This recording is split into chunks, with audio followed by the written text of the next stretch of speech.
Hi, do you want to make awesome beach photos like this? Well, in Newport, Rhode Island, I'm going to show you how to make these.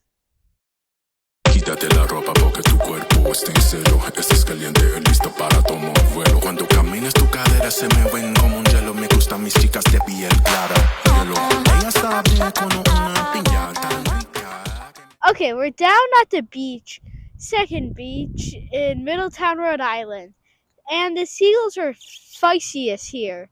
Do you know why? Let's ask Umi.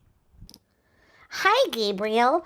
One reason they're so feisty is because it's March and it's seagull nesting season. So be careful out there and get some great pics.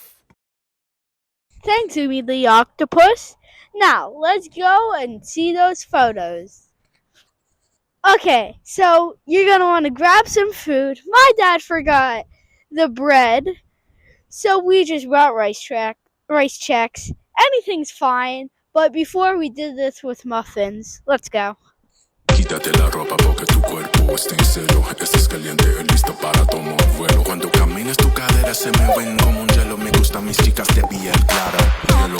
Ella está bien con una piña tan rica que me la como toda. Quieres que vela, she fine when you see her. Quiero a su hija, mamá, hermana y tía es mía. Su culo es mío. Cuando ella camina fluye como un río. Entra tan curvala, pero son mesos. Trasero tan grande, piel de nosotros. Solo uso ropa cara, pago caderas como Coca-Cola y con pelo largo. Estoy leyendo en tu lenguaje, Coco Ram. Quiero jugar con su cuerpo como Nintendo, yo. Su cuerpo es fuego, todas las chicas se quedan en silencio. Quítate la ropa porque tu cuerpo es calor. Para escarbando de luz. La tengo con todo calor. Overall, that was super fun. I definitely recommend this. And the seagulls eat basically anything. When I mean anything, I mean they'll eat anything. Well, let's go check out those photos. Quítate la ropa porque tu cuerpo está en celo. Estás caliente, listo para tomar vuelo. Cuando camines tu cadera se me ven como un hielo. Me gustan mis chicas de piel clara.